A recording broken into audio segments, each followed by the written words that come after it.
this episode of Rather Than the Bars. I'm Eddie Conway. Recently, the Attorney General, William Barr, announced that the federal government would execute 5 prisoners.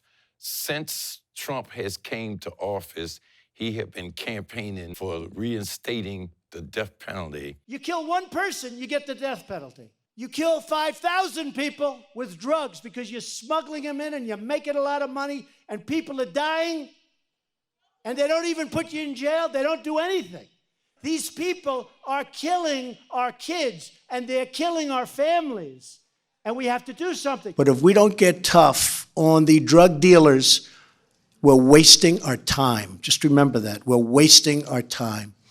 And that toughness includes the death penalty. We believe criminals who kill police officers should get the death penalty. Joining me now is Professor and activist Davey from California to explain what's happening with this new federal death penalty. Davey, thanks for joining me for this episode of Rather Than the Bars. Thank you. Good to be on here, Eddie. How you doing? I'm good. Tell me a little bit about this new federal policy to execute 5 people this year, December and January. What brought that on, and what do you know about it? Well, I think there's always going to be an official type of reason. It's the narrative that's always been around to justify the death penalty. An eye for an eye, a tooth for a tooth. There were people that committed quote unquote heinous crimes and they need to be punished for the sake of the victims or the family of the victims of that heinous crime. And when you place it like that, there are a lot of people that will not necessarily argue with that. The problem that you have is that we've found over the years, there's been a number of people that have been put on death row who are actually innocent. And the mindset that many who oppose the death penalty have is that I'd rather have you sitting in jail and living. So in case we come up with new evidence, we're able to let you free and and correct it the best to our ability, societies, as a society, versus you being gone and a mistake was made. With the restoring of the death penalty, if you ask me why I think that's happening, I can't separate it from from the other things that are going on in society right now. The separation of children from their parents who are at the border, increased police brutality with no end in sight and no way to be accountable, holding up and making hate speech seem like it's a constitutional right that should be protected, even though that hate speech is directed at marginalized communities. And meanwhile, if me or you get up here and say, hey, let's boycott Israel, or, we speak out against the police or something, there are laws in place, that could accuse us of, violating, in the case of Israel, some sort of law, against a boycott. Or if we talk about police and others, we could be accused of being terrorists. So I think what we have is an act of terrorism, and the restoring of the death penalty, knowing that there are communities that are already under stress and strife, now have this to deal with as well. I think it's something that is calculated to add to the type of angst that many people are feeling.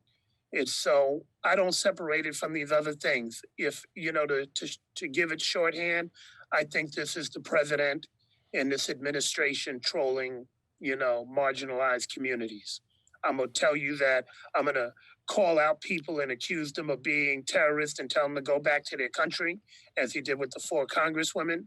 I'm gonna tell others that they oversee rat-infested communities, even though it's my people or my grandson or son-in-law who owns the buildings that are rat-infested, in the case of Trump and his son-in-law. and I'm also going to reinstate the death penalty.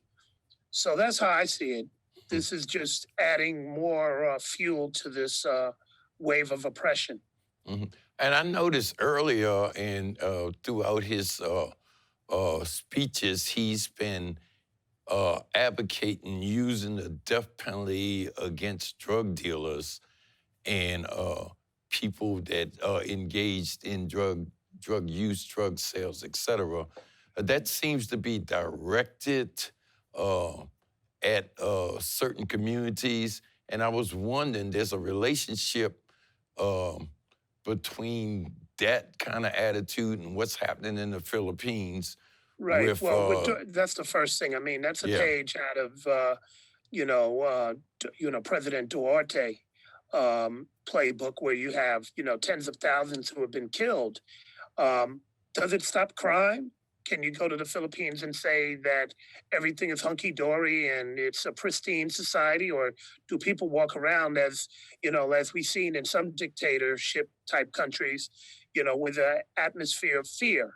The other person that will probably try to come on board with this will be I forget how to pronounce his name. I want to say Brusalis or whatever his name down Bolsonaro in Bolsonaro Brazil. down Yeah. in Brazil. Mhm. So this is a way to maintain power.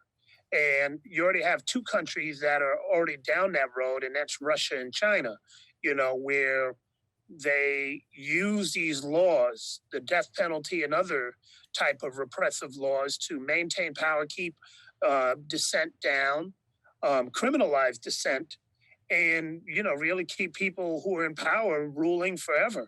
So this is the trajectory that this president is um, attempting to follow. And sure, if you kill drug dealers and their communities, I mean, what did we just have in Chicago with the two women, the two mothers that were killed? Your visceral reaction to that is like, yeah, they need to go. A 6-year-old kid that was just killed, in Gilroy the other day, and the 13-year-old. Very few people are going to say, "Nah, let's forgive and restorative justice." They're like, "Man, kill him," especially since we know it's a white nationalist, and they may do a few. The death penalty may be applied to a few of these folks. Those will be the ones that make the headline. Those will be the ones that are held up so we all cheer and get on that boat. But it will be all these questionable cases that follow that may not make the headlines.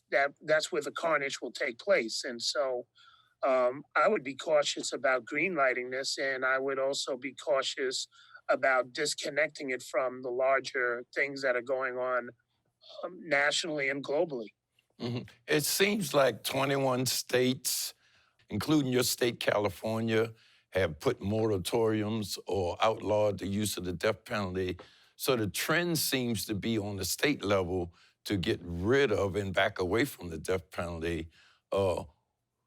What do you think is going to be the reaction around the country? Well, I mean, if this is a federal situation, there's not much that can be done. And I don't know if there is an anti death penalty movement where we're going to see people out in the streets. And again, the reason why is that people are out in the streets over children being separated from their parents. At the border, people are out in the streets protesting police brutality. People are out in the streets or out in the streets because they're homeless right now. They're sitting out here with no homes. Folks are fighting a number of battles on different fronts.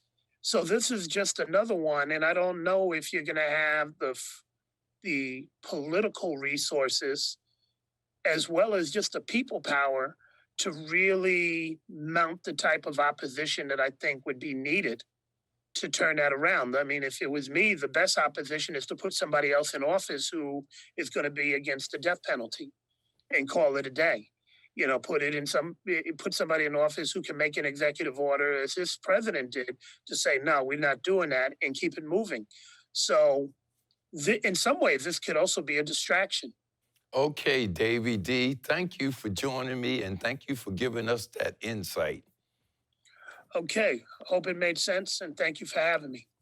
Thank you for joining me for this episode of Rattling the Bars.